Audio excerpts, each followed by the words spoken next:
Hello, and welcome to this video. My name is Becca if you're new here. If not, welcome back. It is getting to be Christmas time, and I am the world's worst gift giver. It's a disease. It's a curse. I absolutely hate this about myself. It kind of works for us in our family because Billy is also bad at giving gifts, and so we just have really low expectations for each other, and it just kind of works out. But I do have a lot of friends and family that like gift giving is part of their love language, and I just feel so bad about myself when I give them mayonnaise for Christmas when they gave me something so thoughtful in return. So it's something that I am continually striving to get better on. Yeah, now that it is coming up Christmas time, it's almost a little bit too late, honestly, but I have come up with this list of Christmas gift ideas where they're more functional, they're more practical, they improve the quality of your life, and just that kind of thing in general, like less waste. Because to me, there's this strange duality with Christmas time. Like, I hate it for the capitalist, like commercialist, wasteful nature of it, but then also on the flip side, it is a beautiful time of year, and it's the season of thinking about your loved ones and giving them thoughtful gifts and gestures, and that is so beautiful.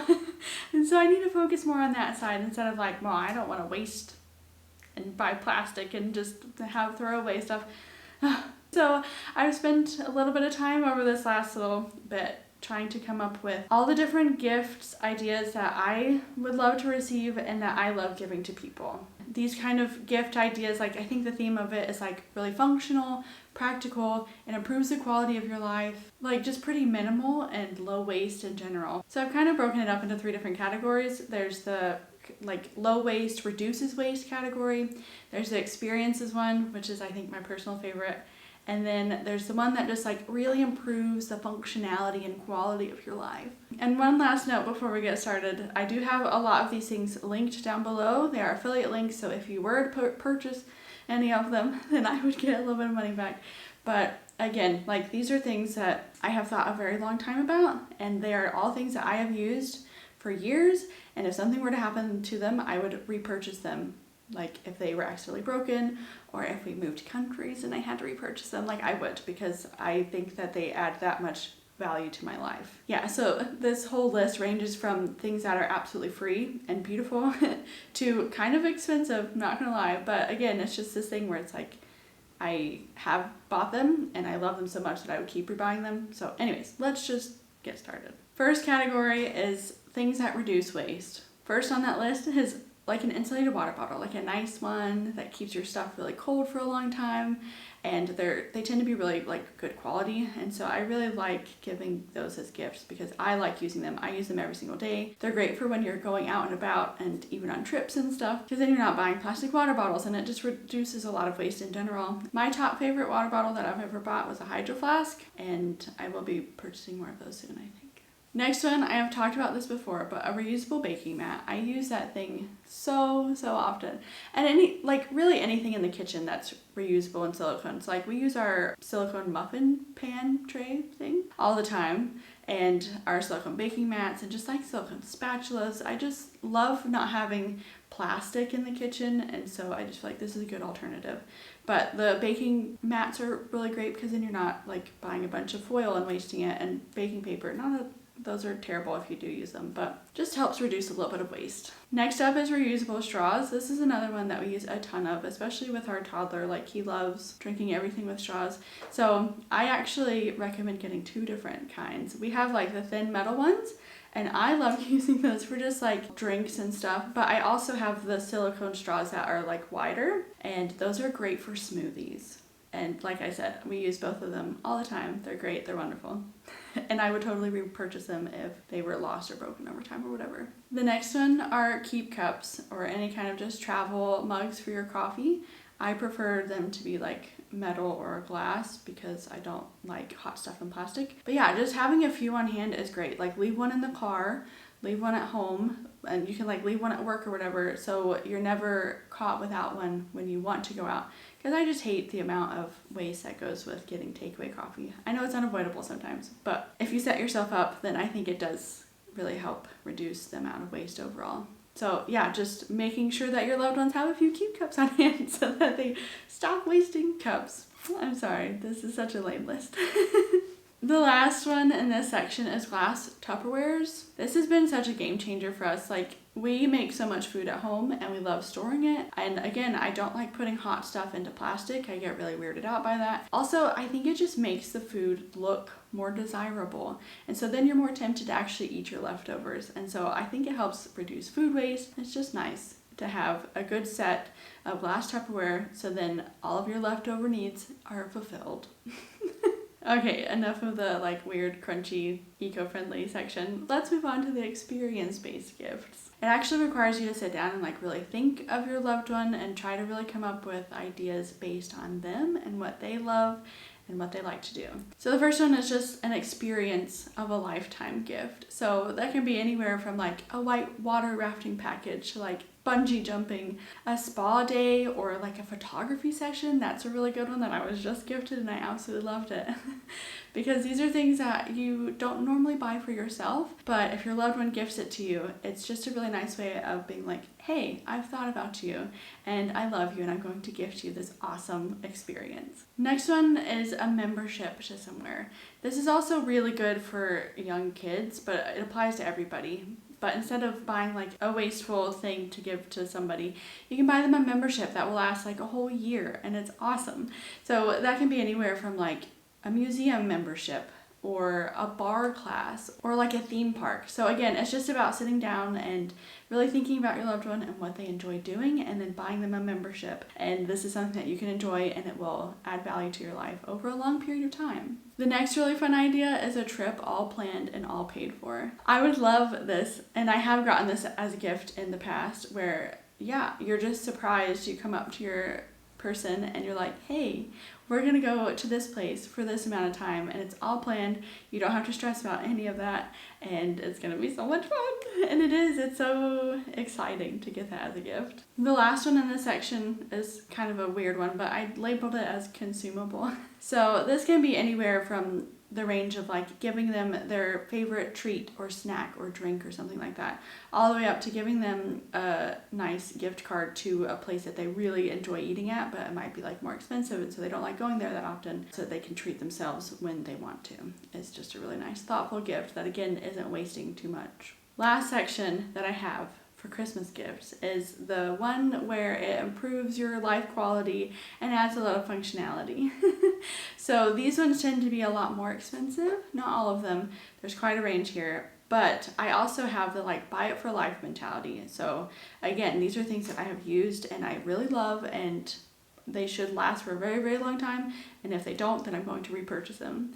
So starting out with my number one favorite, it's gotta be the Vitamix. Like having a good blender in your house, especially if you're more plant-based and like making smoothies, it is such a game changer. There's nothing more frustrating in the world than using a crappy blender. It fuels your rage when you have to use a bad blender and it makes a crappy smoothie because it didn't blend everything up and it almost burnt out the motor and you just have to give up on it and just choke down whatever you made anyways. So I recommend to everybody, get a Vitamix. I mean, there's a few really good ones out there. Like people love the Blendtec one. We have the Vitamix personally, and so that's why I say that one. It makes a big difference. Next is a cordless vacuum. I personally have the Dyson one, and again, I really love it. Having a toddler, I find myself vacuuming every single day.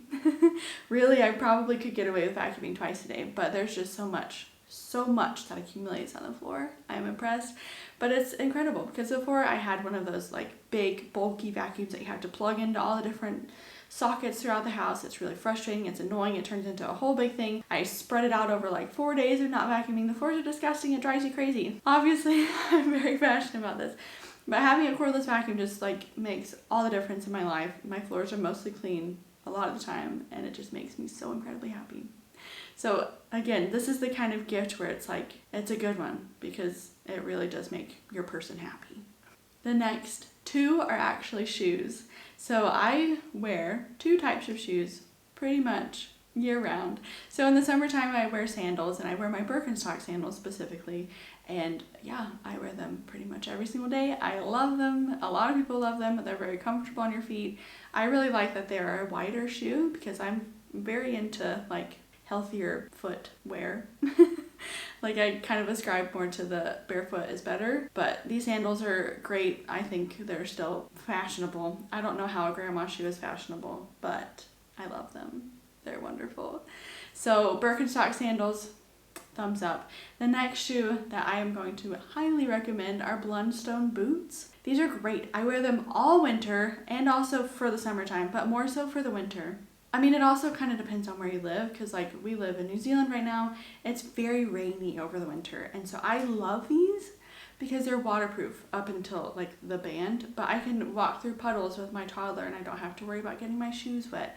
Or I can like walk through dewy grass and I don't have to worry about it. I mean, we've had our pairs for like 6 years now, I think, and they still look great. And they're still holding up great, and I love mine. And again, once they do die, I will be repurchasing them because I love them. One other shoe that I will throw into this last minute is the Vivo Barefoot tennis shoes. I don't use tennis shoes except if I'm going on like very long walks or something, but again, I do like the more barefoot mentality, and so it's more of a barefoot shoe. So I do really like them, and I do recommend them. Along with this very functional list, you can't get away from socks. I'm going to recommend some wool socks for you. The ones that I have loved, and again, I think I've had them for like 4 or 5 years now, are Darn Tough socks. So me and Billy have a few pairs and we really, really like them.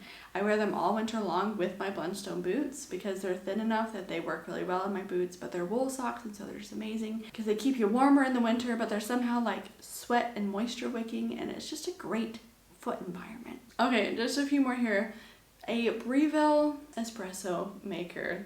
And this is annoying because we moved here and we realized how good the coffee is in New Zealand, and we're like, we can't do drip coffee anymore. And it's just one of those things where it's like, you're inflating your lifestyle. But now, I don't think I can go back to drip coffee. When we move back to the US, I will be purchasing a Breville espresso machine for there because it's that good and I love it. And it's the more like affordable range end of espresso machines, I think, and it just makes really good coffee. It looks fine on your counter. So yeah, I recommend that one, and we will be repurchasing that when we move back to the States. Okay, I'm hitting you with another weird one in case you haven't picked up on the fact that I'm a little bit strange, but this is one that we have given to a lot of our family and friends. It's a bidet. Now, this doesn't apply as much to all of my New Zealand followers because we actually brought over a bidet and it didn't hook up to the toilets here. We never figured it out. But I am incredibly excited to move back to the States just so we can have a bidet again, because I don't know how to talk about bidets in a non-crass way, but wiping with toilet paper is barbaric. And I absolutely love having a bidet. It is a life changer. And they're only like $25 on Amazon. Like, honestly, get yourself a bidet if it will hook up to your toilet. And I know it sounds strange and you want to fight it, but don't. Accept it. Embrace it. We have had so many family members that are like, I'm never going to use that. I've been using toilet paper for the last 50 years. I'm not going to change my ways. And then they use it a few times and they're like, well, yeah, it's pretty great. I kind of like it now. So, yeah, the last thing that I will add to this Christmas list is a good plant. Plants are great. They add a beauty and cleansing aspect to your home. It never goes out of style. Plants are great. You can get them fairly cheap from wherever and gift them, and it's wonderful. Maybe take a moment to think about the loved one that you're giving this plant to, because there's a different range of plants. So if they'll probably kill them in a few weeks, get them a succulent because it might last them a little bit longer. But if they do enjoy plants, I mean, some of them can be pretty expensive, not gonna lie. But yeah, you can get them a nicer one that does take a little more upkeep, but it's beautiful. Another quick little section I thought I would throw in here is things for small children. So I have a 2-year-old, and so we'll try to include more range of kids' toys, but this is mostly geared towards 2-year-old little boys, let's be real. But anyways, I love the gift ideas that will grow with them for a very long time. I tend to not love the toys that are really bulky and plasticky and, you know, they have the buttons and they sing all the songs. I feel like they get bored of them pretty quickly. Like, they love them to begin with. They're so stimulating. And then, yeah, they get bored of them. The parents get sick of them. And then you feel bad for getting rid of them because it's still like a good hunk of plastic. Anyway, so toys that can grow with them. Things like magnetiles and Lincoln logs, Duplo blocks, Legos, that kind of thing, where they can sit and build and create. Like, they will come back to those again and again and again and again because there's just a lot of creativity that needs to go into it. They can build, it's really fun, it's engaging, and it's something that's really fun that you can do together. Like, I spend a lot of time building tunnels and little roads and like rainbow trucks and stuff with our Duplo blocks with our 2-year-old because he loves it and it's something that we can do together and it's great. A train set is another really good idea for little boys that are obsessed with trains. I mean, this goes with any kind of gift, but it's just really about thinking and sitting down and figuring out what they enjoy doing. So it's like, I'm not going to get him a whole little like Barbie playhouse. I've given him dolls before and he doesn't really engage with them. He doesn't really care about them. He cared about the stroller because it had wheels and he could push it around and run with it. So it's just learning what your child enjoys doing. Another fun little category is, again, the consumable idea. So just giving them something just really little that they will enjoy. Like, their favorite box of cereal is always a hit. Or getting them their favorite treats and like wrapping it up is something for them to open. They really enjoy it. And for like really young kids, getting their favorite characters on their Band-Aids, mind-blowing. Or even just really simple, silly things like toothpaste with a character on it and just stuff like that. Just really small. They can use it up so it's not very wasteful and they can get a lot of good enjoyment out of it. The next whole category that I really love and advocate for is just things that get kids more active. So I know our son loves his bike and I want to get him the next set of bike because he's kind of outgrowing that one. So just any kind of like bike or scooter or skateboard if they're old enough. Anything that gets them outside and active and enjoying some sunshine is a good gift. And along with that are things like gumboots and raincoats and thermal like wool layers so then they can get more enjoyment time outside all year round. So that's really it for like the list of gift ideas that I have. I don't buy a ton of gifts for my child. I'm still not very good at it.